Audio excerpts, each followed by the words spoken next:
Olá pessoal, obrigado por assistirem a esse vídeo. Retomando então, ele constitui a parte 2 da revisão sobre educação e direitos humanos. Na verdade, nesse momento a gente está mais voltado para a compreensão do contexto histórico de surgimento dos direitos humanos, tá? E a partir dessa amplitude, dessa ampliação da visão do contexto histórico dos direitos humanos, a gente entende também um pouco o que significa discuti-lo no Brasil do século XXI. Bom, a gente estava então com duas perguntas básicas. O que são os direitos humanos? O que são esses direitos vai sendo alterado a partir das 4, 5 gerações de direitos humanos. A gente vai rever esses direitos humanos. E isso também responde à segunda pergunta, que é: quem tem direitos humanos? Afinal de contas, é para alguns? Se é para alguns, para quem são esses direitos humanos? Isso é algo que é bastante criticado ultimamente, né? Como se eles fossem exclusivamente para algumas pessoas. E se não forem para, se forem para todos, como que as pessoas entram, como que as pessoas se qualificam para fazerem parte dos direitos humanos? Ou melhor dizendo, onde entra no cotidiano de cada um ter ou não ter direitos humanos? Como é que eu sei que eu tenho direitos? Como é que eu sei que os direitos estão sendo cumpridos ou não? Então, algo que eu disse, né, eu fiz questão de mencionar no final do vídeo passado, eu volto a mencionar agora, é que, embora a gente esteja datando a nossa discussão numa linhagem histórica que surge na Europa lá no século XVI, ou para ser mais exato, no século XVIII, a gente precisa entender que essa não é uma questão exclusiva da Europa do século XVIII, ela tanto atinge o nosso presente, como também esteve presente, como também esteve em sociedades do passado, né? Então a gente tem certos antecedentes dos direitos humanos, ou seja, sociedades europeias e não europeias, onde essa questão da definição de qual é o limite da liberdade dos indivíduos ou mesmo dos grupos que são constituídos livremente por esses indivíduos frente às autoridades, em primeiro lugar a autoridade política, mas hoje a gente pode falar também da autoridade dos conglomerados, das grandes empresas, não é? Dos grandes empresas culturais, aí entendendo, incluindo uma questão que vai tanto das igrejas, né, do direito à privacidade frente às igrejas. A gente teve recentemente no Brasil igrejas se movimentando, ou lideranças religiosas se movimentando para quebrar a privacidade de adolescentes em vulnerabilidade, com uma gravidez indesejada.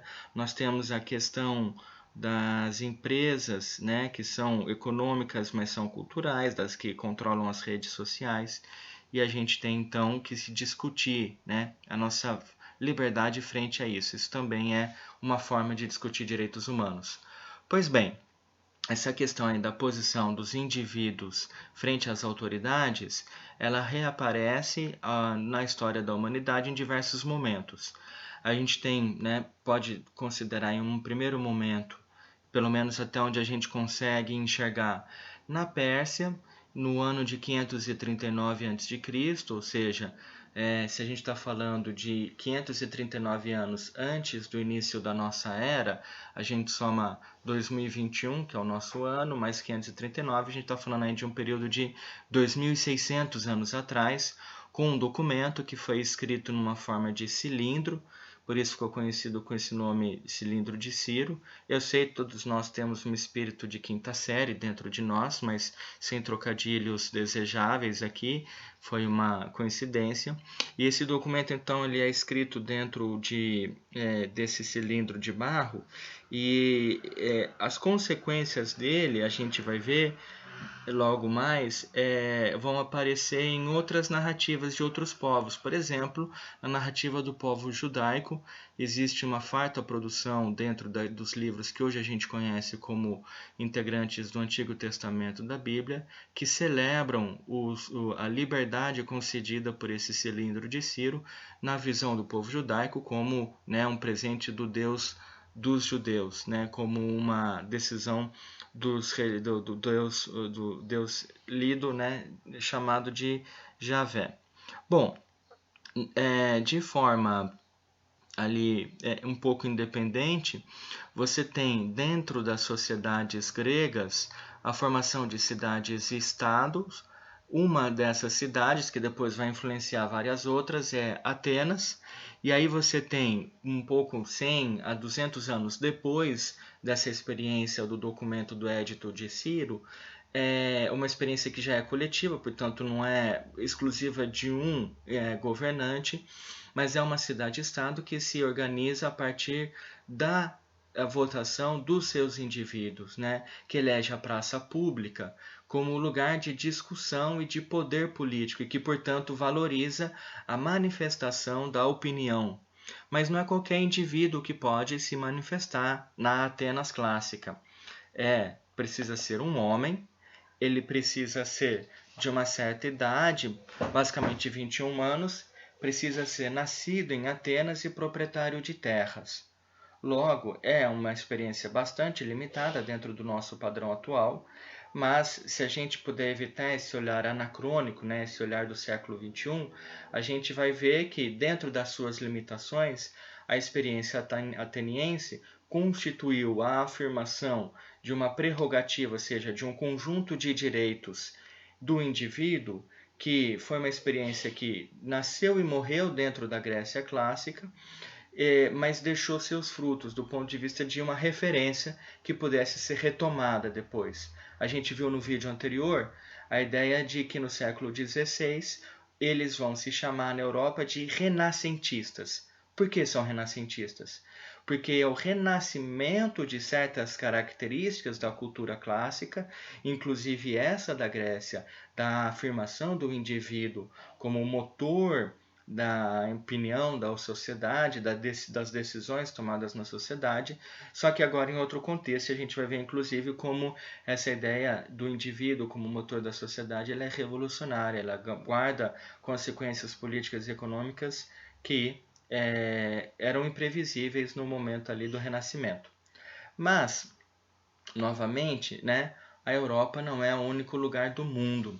A gente vai ver na África também vai surgir, só que antes de voltar para a África, a gente pode mencionar a existência na Inglaterra de um documento chamado Carta Magna, que também é uma limitação do poder do rei, nesse caso o rei inglês, em relação aos seus súditos. E aí também tem a experiência do Mali. Bom, vamos lá. O cilindro de Ciro, eu já comentei um pouco. A gente está vendo aí, desculpa que o mapa está em inglês, mas nessa cor, que alguns vão chamar de verde piscina, outros de azul, Persian Empire, né? O Império Persa.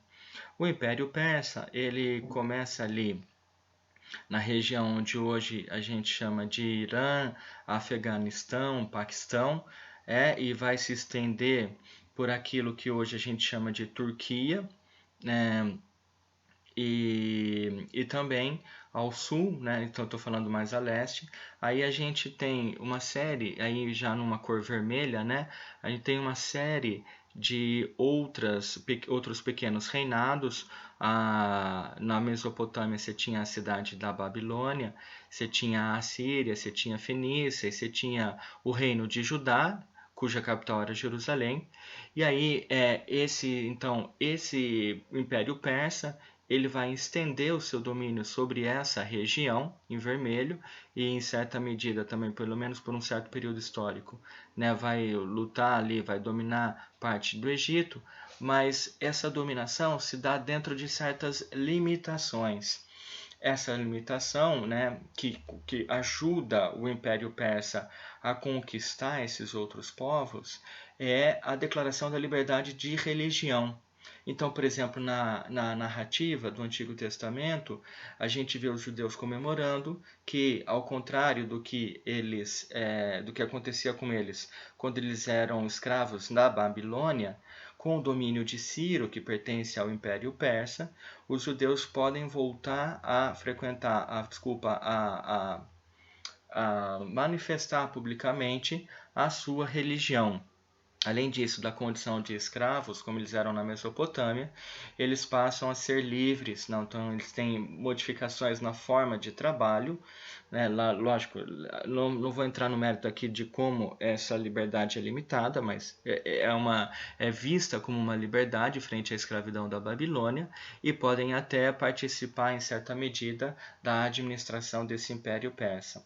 Então, o Edito de Ciro é uma primeira experiência de 2.600 anos atrás de elevação do grau de liberdade dos indivíduos frente à autoridade, né? Da possibilidade de expressão, por exemplo, religiosa. E além de aparecer no Antigo Testamento, ele também aparece no livro tido como o primeiro livro de história da humanidade, pelo menos do Ocidente, que é o livro Histórias de Heródoto. Aliás, o nome História é justamente por causa desse livro. Bom, aqui a gente tem um outro mapa, né, aqui em roxo da extensão do Império Persa.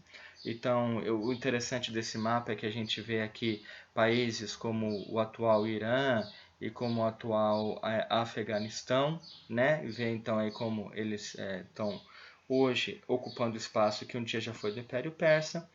Além disso, então, a gente teve uma experiência 100 anos depois em outra região do mundo, que vocês veem aí representada por esse mapa, né? Vocês veem aí no quadrado em branco o que era a região da Grécia clássica, dentro da Europa em branco e do restante do mundo em verde.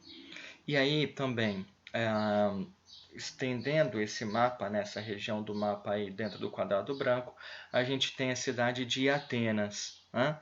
Dentro de Atenas, a gente tem a visualização das primeiras experiências democráticas. Então, o direito à palavra era concedido a todo homem livre nascido na cidade, portanto limitado. Mulheres, estrangeiros e escravos estavam excluídos. Ainda assim, o princípio do direito à palavra foi a principal contribuição dos atenienses para a humanidade, pois mostrou o valor da troca de ideias e da discussão através de argumentos racionais. Isso é fundamental para o nosso século XXI, em que o ódio é construído a partir de fake news.